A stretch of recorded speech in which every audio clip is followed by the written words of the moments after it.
بسم اللہ الرحمن الرحیم۔ شروع اللہ کے پاک برکت نام سے جو بڑا مہربان اور نہایت ہی رحم کرنے والا ہے۔ السلام علیکم۔ آج کی اس ویڈیو میں ہم شب معراج کے بارے میں بات کرنے جا رہے ہیں۔ نبوت کے 12ویں سال جب نبی اکرم صلی اللہ علیہ وآلہ وسلم کی زندگی مبارک 51 برس اور 5 مہینے تھی، تب حضور اکرم صلی اللہ علیہ وآلہ وسلم کو معراج ہوئی۔ رجب المرجب کی 27ویں شب کو اللہ تعالیٰ کے پیارے نبی حضور اکرم کو معراج کا شرف عطا کیا گیا۔ روایت سے یہ بات ثابت ہے کہ اس دن کفار مکہ نے آپ علیہ السلام کو بہت ستایا، تو آپ علیہ السلام نے اپنی چچا زاد بہن حضرت ام ہانی کے گھر تشریف لے گئے اور وہاں آرام فرمانے لگے۔ ادھر اللہ تعالیٰ کے حکم سے حضرت جبرائیل علیہ السلام 50,000 فرشتوں کی بارات اور براق لے کر آپ علیہ السلام کی خدمت میں حاضر ہوئے۔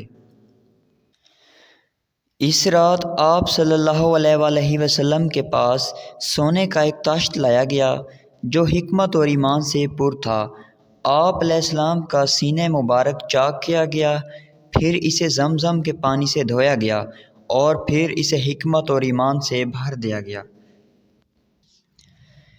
اس کے بعد بجلی کی رفتار سے تیز چلنے والی سواری جسے براق کہتے ہیں کو لایا گیا، جو کہ سفید رنگ کا ایک چوپایا تھا۔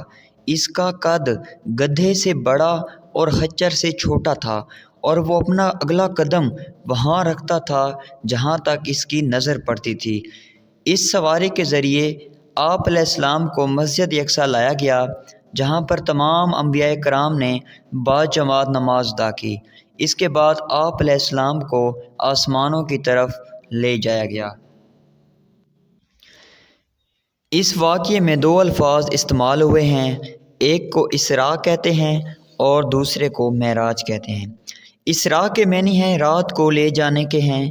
مسجد الحرام یعنی مکہ مکرمہ سے مسجد اقصیٰ کا سفر، جس کا تذکرہ سورہ بنی اسرائیل میں کیا گیا ہے، اس کو اسراء کہتے ہیں۔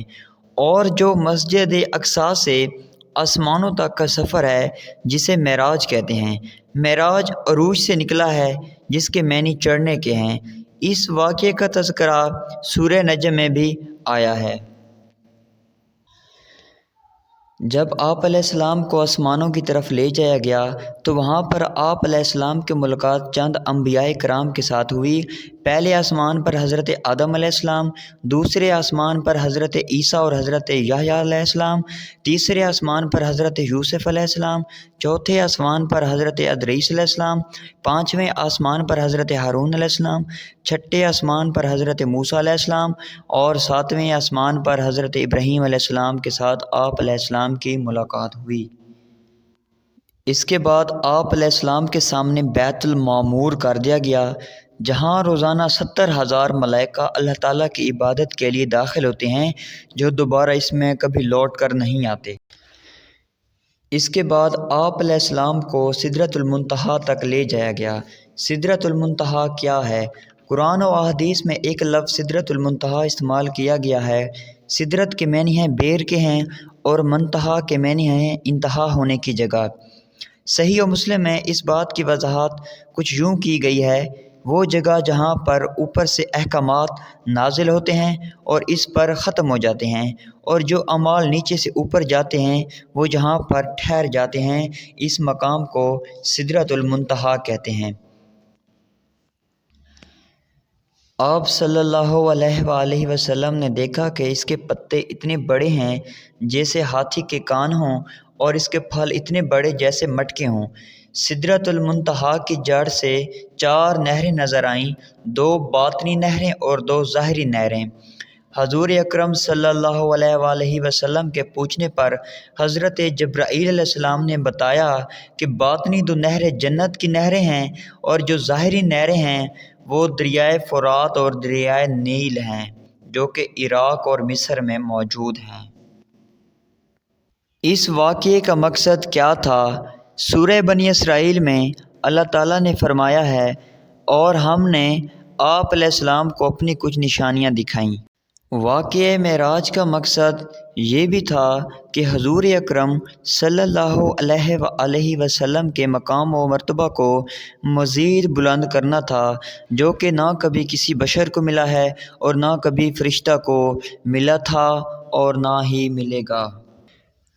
واقعہ معراج کا ایک اور اہم ترین مقصد یہ بھی ہے کہ تمام امت مسلمہ کو پیغام دینا ہے کہ نماز جو ایک عظیم الشان عبادت ہے، اس کی فرضیت کا اعلان زمین پر نہیں بلکہ ساتوں آسمان کے اوپر بلند ترین مقام یعنی معراج پر ہوا ہے، جس کے ذریعے بندہ اپنے رب کے قریب سے بھی قریب تر ہوتا چلا جاتا ہے۔